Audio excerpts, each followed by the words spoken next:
Hi dears, Assalamu alaikum, Namaskaram, welcome back to Raeha's kitchen. ഇന്ന് ഞാൻ special ആയിട്ടുള്ള ഒരു ഡിഷും കൊണ്ടാണ് വന്നിട്ടുള്ളത്.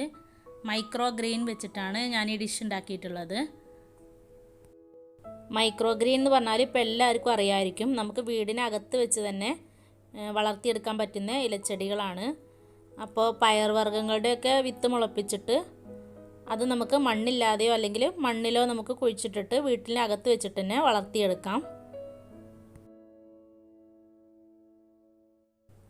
അപ്പോൾ ഇതാണ് എൻ്റെ മൈക്രോഗ്രീൻ. ഇത് ചെറുപയറിൻ്റെ ചെറിയ തൈകളാണ്. ഞാനിവിടെ മണ്ണില്ലാതെയാണ് ഇത് ഇത്രയും ആക്കിയെടുത്തത്. ഇത് ശരിക്കും പയറുവർഗ്ഗങ്ങളൊക്കെ നമ്മൾ മുളപ്പിച്ച് കഴിക്കുന്നതിനേക്കാളും 4 ഇരട്ടി ഫലം ഉണ്ടെന്നാണ് പറയുന്നത്. ഇത് ശരിക്കും 2 പ്രായമാകുമ്പോഴാണ് ഹാർവെസ്റ്റ് ചെയ്യേണ്ടത്. ഏറ്റവും നല്ലത് ഇത് സാലഡ്സ് ആയിട്ട് വേവിക്കാതെ കഴിക്കുന്നതാണ്. ഞാനിവിടെ ഇതുകൊണ്ടൊരു ഡിഷാണ് ഉണ്ടാക്കിയിട്ടുള്ളത്. 2 പ്രായമാകുമ്പോൾ നമുക്ക് ഇതിൻ്റെ തണ്ടൊക്കെ യൂസ് ചെയ്യാം കഴിക്കാനായിട്ട്. കുറച്ചും കൂടി വലുതായി കഴിഞ്ഞാൽ ഇതിനൊരു ചവർപ്പ് ടേസ്റ്റ് വരും. അപ്പോൾ നമുക്ക് ഇല മാത്രമേ എടുക്കാൻ പറ്റുള്ളൂ. അതുകൊണ്ടാണ് 2 പ്രായത്തിൽ തന്നെ എടുക്കണമെന്ന് പറയുന്നത്. ഞാനിത് ഫുള്ളായിട്ട് കട്ട് ചെയ്തിട്ട് എടുക്കുകയാണ്.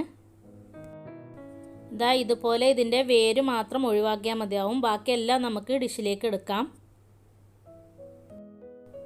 ഇത് ഞാൻ മണ്ണില്ലാതെയാണ് ഉണ്ടാക്കിയതെന്ന് പറഞ്ഞല്ലോ. ഒന്ന് ഞാൻ ടിഷ്യൂ പേപ്പറിലും അതുപോലെ തന്നെ ഒന്ന് ഞാൻ കോട്ടൺ തുണിയിലും വെച്ചിട്ടാണ് ഇതുണ്ടാക്കിയത്.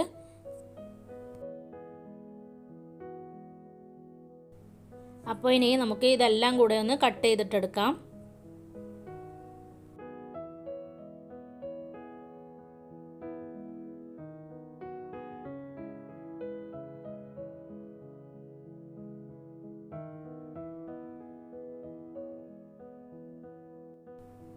ഇപ്പം ഞാനിവിടെ എല്ലാം ഇതുപോലെ കട്ട് ചെയ്തിട്ടെടുത്തിട്ടുണ്ട്.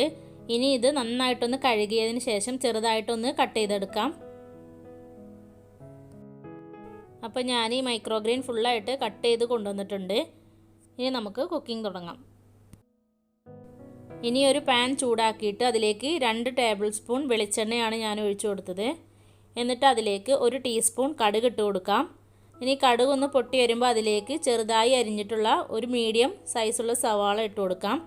എന്നിട്ട് ഇത് നന്നായിട്ടൊന്ന് വഴറ്റിയെടുക്കണം. പെട്ടെന്ന് വഴന്ന് വരാൻ വേണ്ടിയിട്ട് ഇതിലേക്ക് ആവശ്യത്തിനുള്ള ഉപ്പും കൂടെ ഇട്ടിട്ട് നന്നായിട്ടൊന്ന് മിക്സ് ചെയ്ത് കൊടുക്കാം. ഇനി ഇതിലേക്ക് ഞാനിവിടെ 2 പച്ചമുളക് ഇതുപോലെ നടുവെ കീറിയതാണ് ഇട്ട് കൊടുത്തത്. നിങ്ങൾക്ക് എരിവിനനുസരിച്ചിട്ട് പച്ചമുളകിൻ്റെ അളവിലൊക്കെ മാറ്റം വരുത്താം. ഇപ്പോൾ ഇത് നന്നായിട്ട് വഴന്ന് വന്നിട്ടുണ്ട്. ഇനി ഇതിലേക്ക് ഞാനിവിടെ ഒരു 1/2 ടീസ്പൂൺ കുരുമുളക് പൊടി ഇട്ട് കൊടുക്കുന്നുണ്ട്. അതുപോലെ തന്നെ 2 പിഞ്ച് മഞ്ഞൾപ്പൊടിയും കൂടെ ഇട്ട് കൊടുക്കുന്നുണ്ട്. എന്നിട്ട് ഒന്നും കൂടെ നല്ലതുപോലെ മിക്സ് ചെയ്തിട്ടെടുക്കാം. ഇനി ഇതിലേക്ക് നേരത്തെ കട്ട് ചെയ്ത് വെച്ചിട്ടുള്ള മൈക്രോഗ്രീനാണ് ഇട്ട് കൊടുക്കുന്നത്. അത് ഫുള്ളായിട്ട് തന്നെ ഇതിലേക്ക് ഇട്ട് കൊടുക്കാം. എന്നിട്ട് നന്നായിട്ടൊന്ന് മിക്സ് ചെയ്തിട്ടെടുക്കാം. ഇനി ഇത് ചെറുതായിട്ടൊന്ന് വെന്ത് വരണം. അതുവരെ നമുക്കിതുപോലെ ഒന്ന് മിക്സ് ചെയ്ത് കൊടുക്കാം.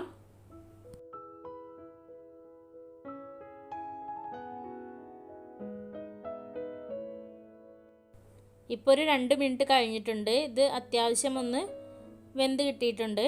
ഇനി ഇതിലേക്ക് ആവശ്യത്തിനുള്ള ഉപ്പിട്ട് കൊടുക്കാം.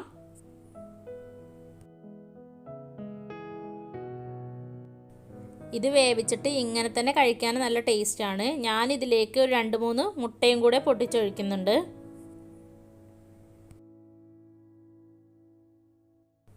എന്നിട്ട് ഇത് നല്ലതുപോലെ ഒന്നും കൂടെ മിക്സ് ചെയ്തിട്ടെടുക്കാം.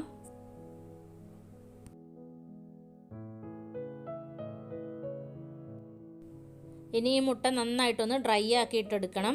ഇപ്പോൾ നിങ്ങൾക്ക് ആവശ്യത്തിനുള്ള എരിവും ഉപ്പൊക്കെ ഉണ്ടോ എന്ന് ചെക്ക് ചെയ്യാം. ഇല്ലെങ്കിൽ കുറച്ചും കൂടെ കുരുമുളക് പൊടി ഇട്ട് കൊടുക്കാം. അതുപോലെ തന്നെ ഉപ്പും ഇട്ട് കൊടുക്കാം. എനിക്കിവിടെ എല്ലാം കറക്റ്റാണ്. അങ്ങനെ നമ്മുടെ ഡിഷ് ഇവിടെ റെഡി ആയിട്ടുണ്ട്. ഇത് കഴിക്കാനായിട്ട് നല്ല ടേസ്റ്റ് ഉണ്ട്. അപ്പോൾ എല്ലാവരും ഇതുപോലെ മൈക്രോഗ്രീനൊക്കെ വീട്ടിലുണ്ടാക്കിയിട്ട് ഒന്ന് ട്രൈ ചെയ്ത് നോക്കണം. നമുക്കിതുപോലെ വൻപയറും കടല അതുപോലെ തന്നെ ഗ്രീൻ പീസ് എല്ലാം വെച്ചിട്ടും മൈക്രോഗ്രീൻ ഉണ്ടാക്കാം. നല്ല ഹെൽത്തിയാണ് ഇത്. അപ്പോൾ എല്ലാവരും ഒന്ന് ട്രൈ ചെയ്ത് നോക്കണം. വീഡിയോ ഇഷ്ടമായെങ്കിൽ ലൈക്ക് ചെയ്യാനും ഷെയർ ചെയ്യാനും സബ്സ്ക്രൈബ് ചെയ്യാനും മറക്കരുത്. Thank you.